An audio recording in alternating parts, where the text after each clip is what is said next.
Bonjour, bonsoir, ça dépend de où vous regardez cette vidéo et à quelle heure vous regardez cette vidéo, voilà. Dans quel pays je veux dire, donc voilà. Ivoirien Yako, Ivoirien Yako.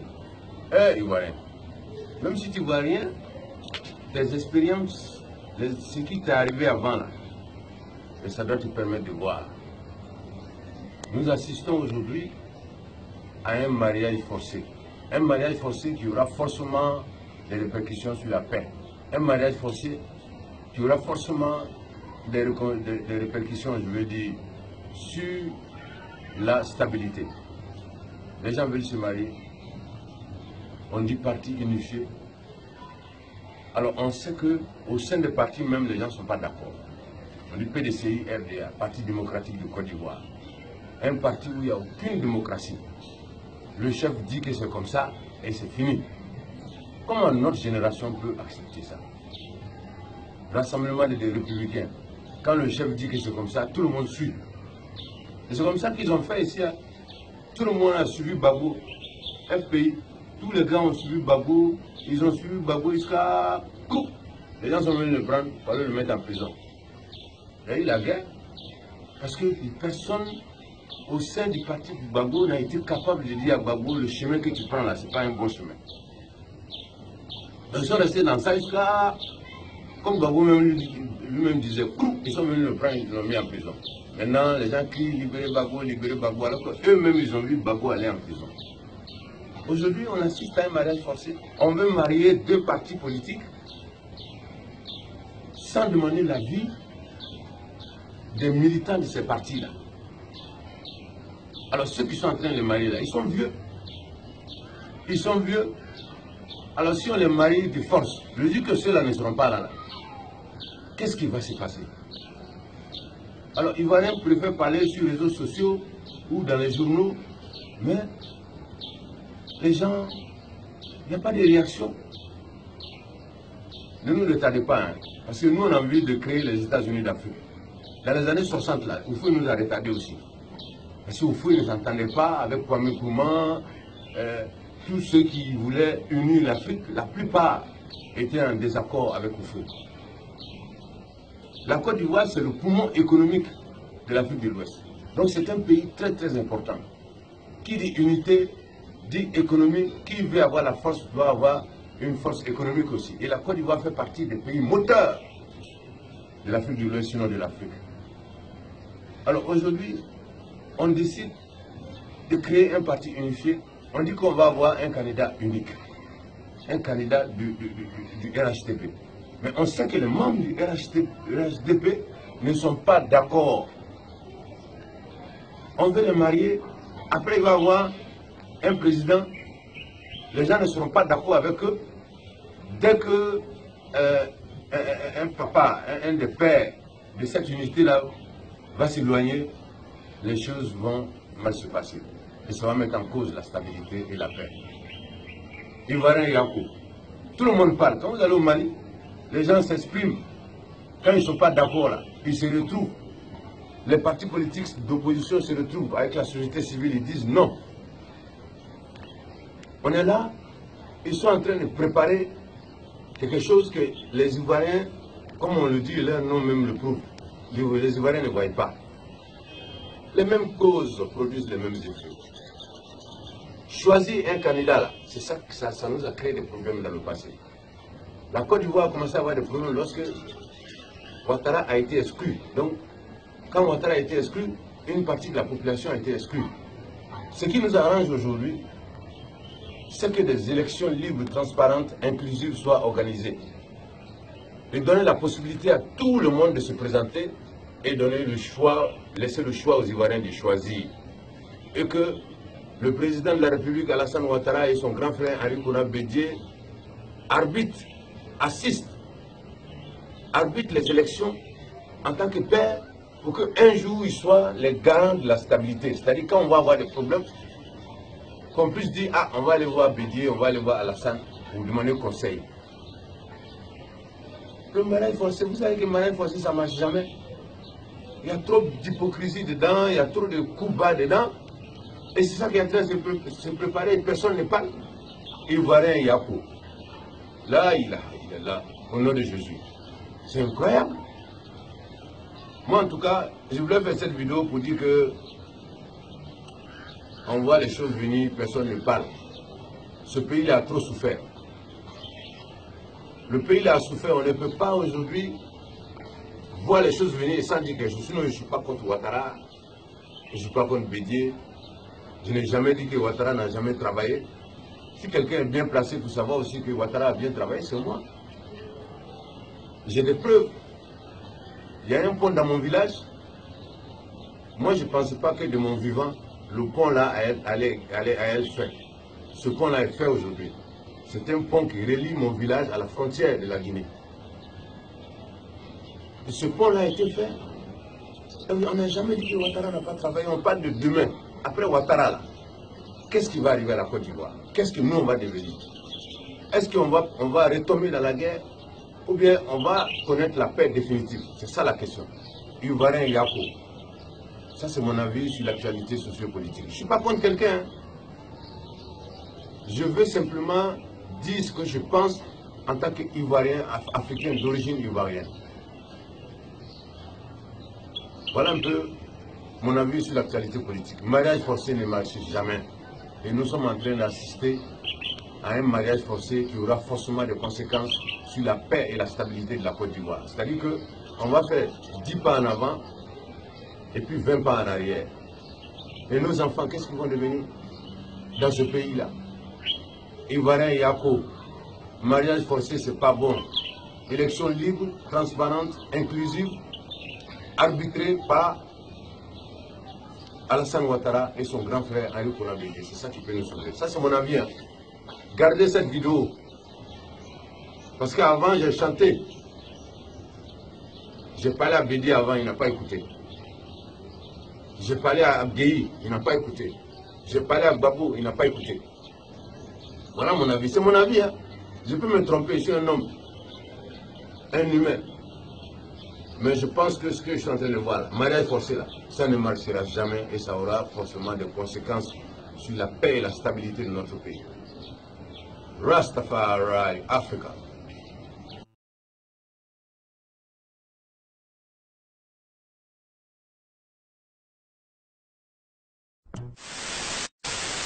Les travaux de construction de l'échangeur du Grand Carrefour Solibra environ 25 milliards 200 millions de francs CFA. Ce projet est le symbole d'amitié entre le Japon et la République de Côte d'Ivoire. Dans d'autres circonstances, c'est nous qui aurions pu faire un don à un pays asiatique. Prenons le cas de la Corée du Sud, un petit pays en Asie.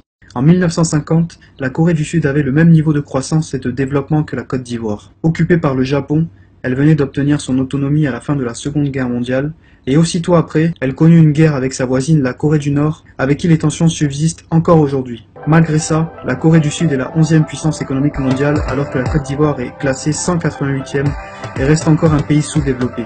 Comment la Corée du Sud a-t-elle pu réaliser cet exploit, alors que c'était un pays sans vraie richesse, sans ressources naturelles? La Côte d'Ivoire, quant à elle, avait pourtant bien commencé à partir des années 60 avec le père de la nation, le président Félix Houphouët-Boigny. Grâce au cacao, la Côte d'Ivoire a connu une croissance et un développement exceptionnels entre 1960 et 1980. On a appelé cette période le miracle ivoirien. C'est en partie grâce à cette source de revenus que le pays a été bâti. Mais c'est aussi à cause de cette même ressource que les difficultés du pays ont commencé quand le cours du cacao a chuté à la bourse mondiale.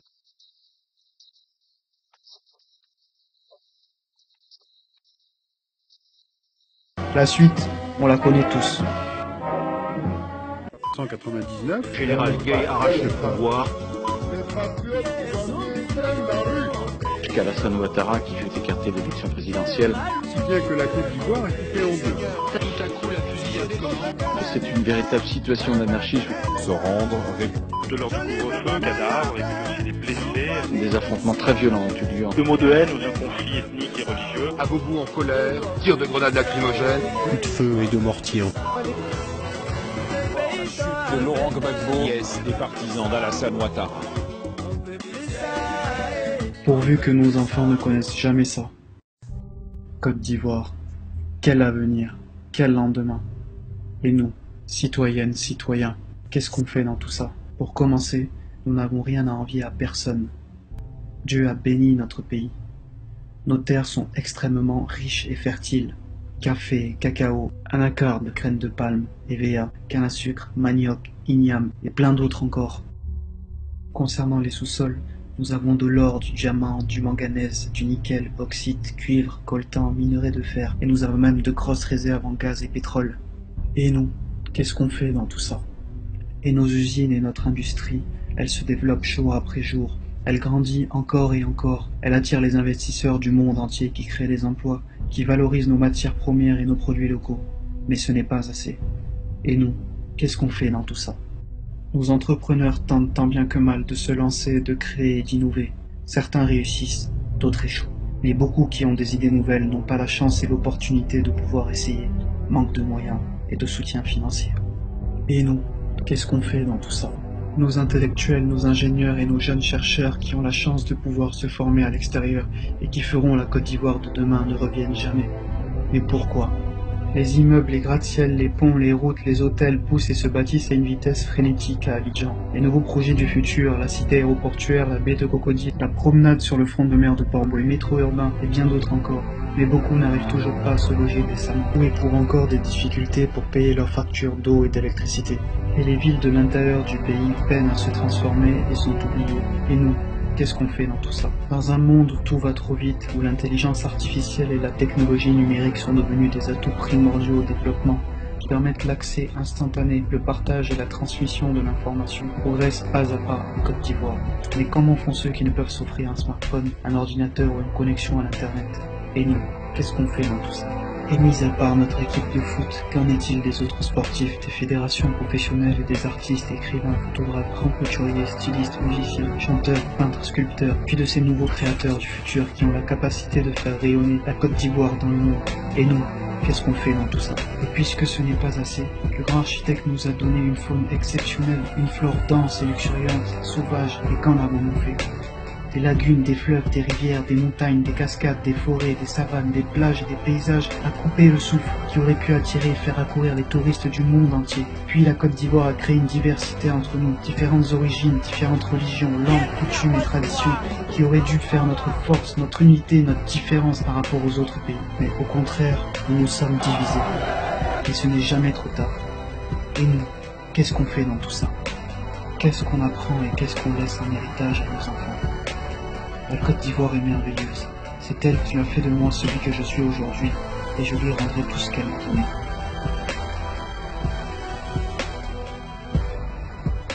Et vous?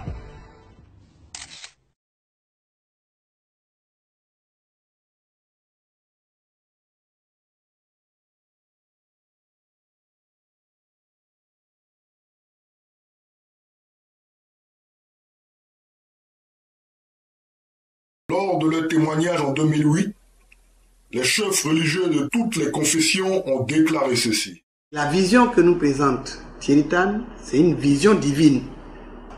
Et c'est cette vision-là que personnellement, en tant qu'homme de Dieu, en tant que pasteur, je partage avec M. Tan.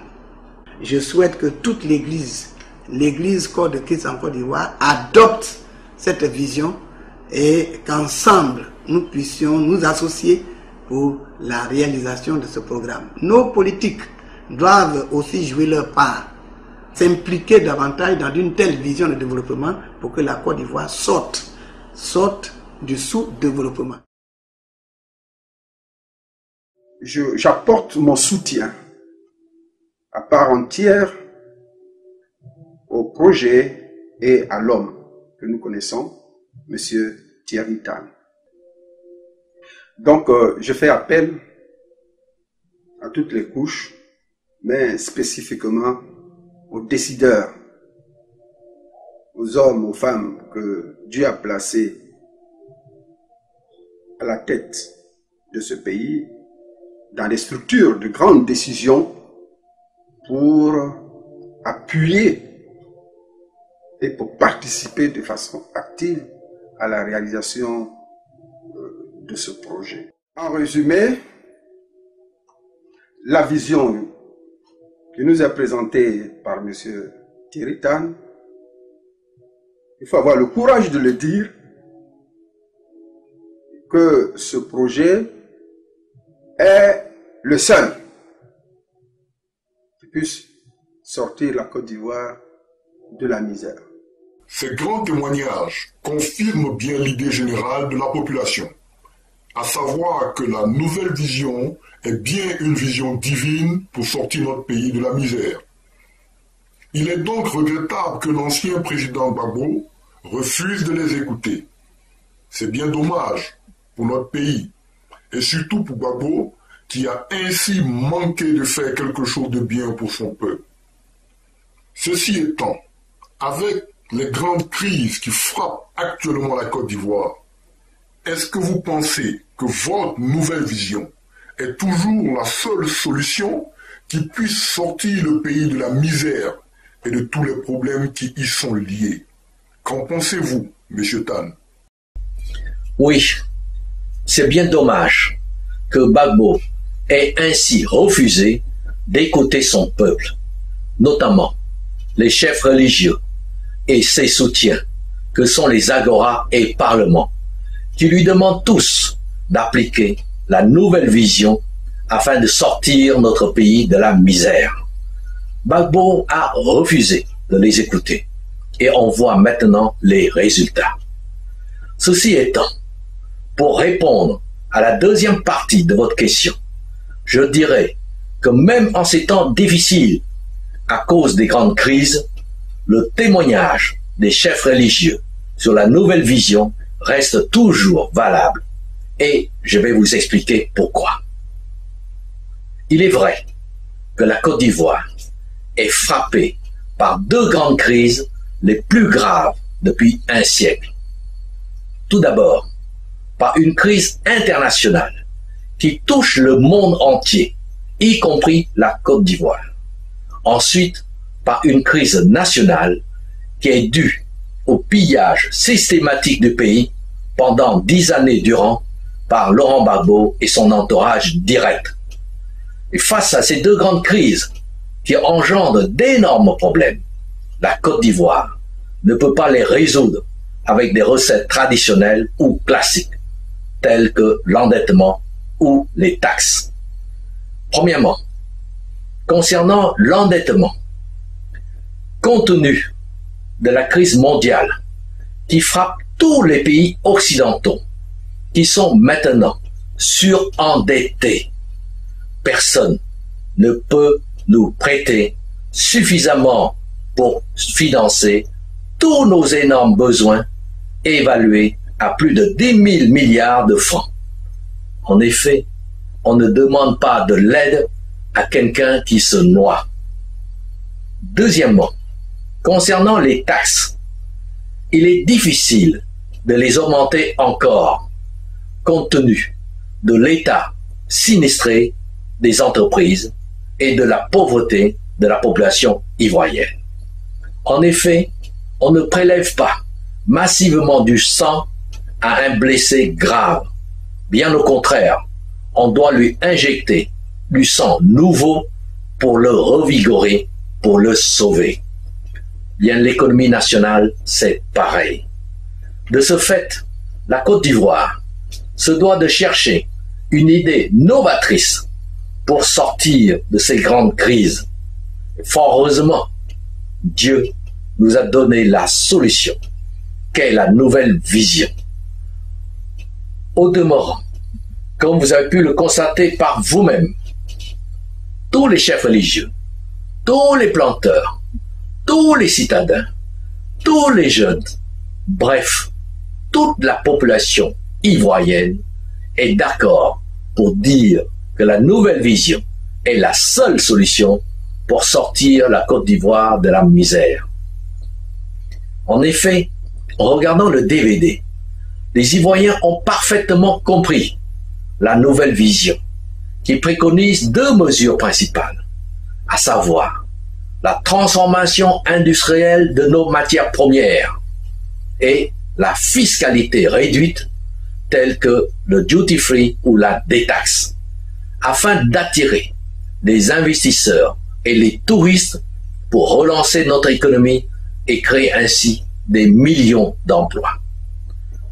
Pour le comprendre, il suffit de prendre un exemple très simple. comparant Nestlé à l'État ivoirien. En 2010, le chiffre d'affaires de Nestlé est de 122 milliards de dollars, soit 30 fois plus que le budget national ivoirien réel. Ce qui signifie que la société privée Nestlé est 30 fois plus riche que l'État ivoirien. C'est d'autant plus étonnant que Nestlé est une société suisse et que la Suisse ne produit ni café ni cacao. Par contre, la Côte d'Ivoire est le premier producteur de cacao. En effet, elle produit à elle seule 40% de la production mondiale, ce qui signifie que la moitié des chocolats vendus dans le monde sont fabriqués avec du cacao ivoirien. Outre le cacao, la Côte d'Ivoire regorge également d'autres richesses agricoles et minières. Et pourtant, c'est la Côte d'Ivoire qui est pauvre et très endettée. Cet exemple nous fait comprendre qu'une simple société privée qui transforme est 30 fois plus riche qu'un État qui produit, mais qui ne veut pas transformer ses matières premières. De ce fait, si la Côte d'Ivoire voulait transformer son café et cacao, elle serait 10 fois plus riche que maintenant. En conclusion, si notre pays transformait tous nos produits agricoles, tels que les mangues, la tiquée, les noix de coco, le soja, etc., nous serions 100 fois plus riches que maintenant. Dans ce cas, tous nos problèmes, la misère, le chômage, l'insécurité, etc., tous nos problèmes seront résolus.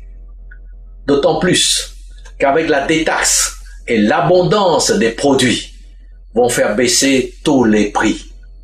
Cela va même attirer des millions de touristes comme à Dubaï ou à Hong Kong. Or, le tourisme est également considéré comme une industrie qui apporte beaucoup d'emplois et beaucoup d'argent sous forme de devises étrangères. J'ajoute que toutes les usines et les sièges sociaux des sociétés se trouveront en Côte d'Ivoire et non plus à l'étranger comme maintenant. Donc, toutes les richesses vont rester en Côte d'Ivoire. Elles ne repartiront plus à l'étranger. Bien au contraire, c'est l'argent du monde entier qui va affluer en Côte d'Ivoire. Havre de sécurité et de rentabilité pour tous les investisseurs. Alors, comme disent les chefs religieux, pourquoi continuer à refuser la nouvelle vision voulue par Dieu pour nous sauver?